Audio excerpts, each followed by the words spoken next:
I sincerely hope Microsoft never changes. Never What do you mean? changes. This Really? is the most 'Cause Microsoft thing ever to champion. Now, okay. on the cover, this isn't even. I'm not even upset about what I'm about to say. It's the presentation, and I'll explain in a second. Microsoft announced yesterday they're going to start selling Elite Series 2 replacement parts. So if you have an Elite Series 2 controller and you're feeling a little DIY, you can open this thing up and buy replacement parts directly from Microsoft. No issue with that. That is wonderful, fine, whatever. The brilliant part of this, Paul Thurrott, and the part that I love, Microsoft can never change. If you go to the website and click on a part, it says in a big bold yellow banner with black text, it says Microsoft exclusive Um, to buy this part. Like they are. so you can only buy it from Microsoft. I mean, like did you like? Well, It's like they're like, we are so proud that we are the only ones selling this. We're gonna put a banner on our website because your controller that you bought from us for a premium broke. I'm sure people have noticed that there's been a resurgence in this notion of right to repair. Sure. Maybe it's just a surgence, but whatever it is. Anyway, it's triggered hardware makers of all kinds to start doing this more and more. And just from the perspective of me reviewing laptops or whatever, I've noticed over the past 2 years, the amount of repairability kind of stuff that going on in laptops has changed dramatically. It's not framework or anything like that, and you still see some instances where some or all RAM is soldered on or whatever. Yeah. But for the most part, you can start replacing components and stuff. It's nice. I'm happy they're doing it. I have no. Yeah, well, they're It's not just doing the it out of the presentation. goodness of their own hearts, Brad, which is sort of my point. This is being forced by legal cases, Yeah. which could be very expensive. So they're just going to go down this path and do the right thing. So I don't begrudge Microsoft. Apple will do this. I'm sure any company that makes hardware will do this. But promoting it like it's the God loves the environment and so do we, that kind of thing. No, you're being forced down this path. But you know what? Oh well, it's okay, right? At least it's happening. Yeah, the other one that is also of interest, although we're not quite there yet, but I think we can point to the EU and say apparently they're like about to push through some regulation, or they're talking about pushing through regulation where smartphones have to be able to swap the batteries. Yeah. Like I am back into this thing. So this is whatever my phone, this will be 2 years old in the fall, and the battery life is now starting to suffer.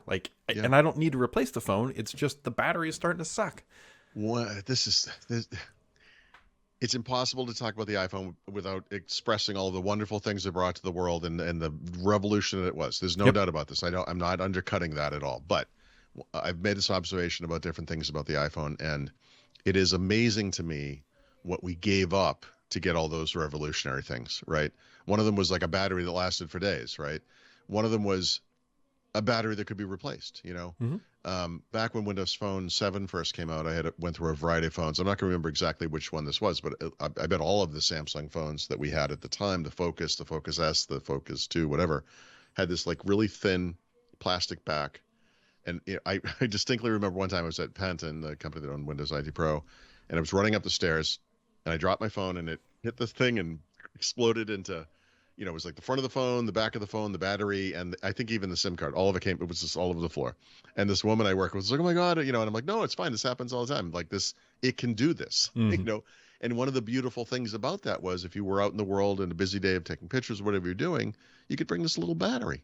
Yeah. It took up no space at all. You wouldn't even notice it. And you could just pop it in, pop it out. And what a wonderful thing. So I just had a useless neuron connection happen in my brain. Mm-hmm. So Good. I almost corrected you mid-sentence, but just to be a jerk, you'll see. Okay. So, but I like that you'll still do it now. I will still do it now. It was, as Paul Thurrott, as you know, it was initially called Windows Phone Series 7, right? 7 series, yeah. Yeah. I never really put the connection together that it's, what is it called? The Elite Series 2. Like they've kind of, the branding wasn't completely unfounded. It's like a genetic disorder that just I moves think through that's the fair. family, right? You're all dumber for This- hearing this. Well, it's just inability to name things in ways that don't suck. Yeah. Anyway, I guess my point is, I don't know what my point is, but where my brain just went was Windows Phone had so many advantages over the iPhone, and goddamn, it really did. But okay, moving forward, an iPhone where you could pop out the battery in the back. Oh my God, is it going to be a little less elegant, Johnny Ive? Oh, I'm so sorry. I put a case on it anyways. All I need, I know. just put the Apple's pentalobe screws and just make it look industrial. And just let me just rump. Well, no, but you don't want to screw, right? You want to be able to pop it off. Like, I don't care what it is. I just want to be able to do this without needing a heat gun no, and no. a We're talking about two neurosurgeon different degree. things. I'm sorry. So there's the sustainability, repairability angle, which is what you're really talking about, which is, of course, the reason for it. But it's not just about being able to do it yourself, right? It's being able to do it out in the world, not having to carry a USB charger with a cable or whatever, or having a MagSafe thing stuck on the back and making it look like a literal brick. Like we've lost some things. And, the EU is going after USB-C cables and making that standard smart. And they're pursuing this smart. I hope it returns one of the things that used to be great about smartphones to the market. I hope it's not. I mean, look, sustainability, repairability is great, but it's just also just the convenience thing. Like, they can still sell you the stupid battery. They'll make money on it. It's fine. Yeah. It's, I don't know. This phone is fine. I'm tempted to replace it just because of USB Type-C, but I'm not quite there yet. What are you on? 13? Yeah, 13 Pro. 13. Yeah. My wife's on 14 Pro, and like, it's got to be challenging for you. It is.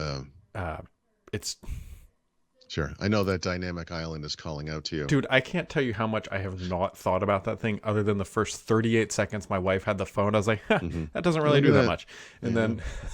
Well, but in the years, or whatever it is, 9 months since, they've really taken great advantage of it, haven't they? Yeah, it's really grabbing headline. I don't know. Like it is what I said it was, the touch bar of the iPhone. It's like this thing that's not what people were really looking for, and they touted as some advantage. And it's a cutie thing. It's whatever. I'm not gonna.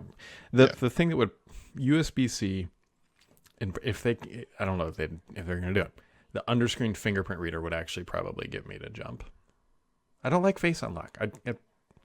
Is that a thing? Fingerprint reader. Doing that? But are they doing that? I don't know. I don't think they are. There's rumors for years that Apple's bringing the fingerprint reader back. I don't think it's happening. Yeah, I don't see that happening. I mean, and then if it's like, if that's not it, what's the dumb reason you're upgrading? Well, because I need a new battery. Okay. I mean, what will this be? This will be 2 years. Yeah. I mean, I don't know. Camera, obviously. I don't think so. Dude, I'm telling you, man. When we went out, dude, you don't have to tell me. I've told you, and I've told the world. Your pictures when you go away, are astonishing, and to a degree that I don't understand it. Like, and I don't mean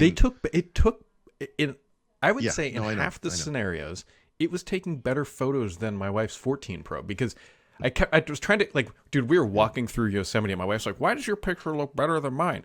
And I was like, well, actually with the 14 Pro, they introduced a new camera system that was different than the 13 Pro. And I believe the 12 Pro, at least that's according to Apple.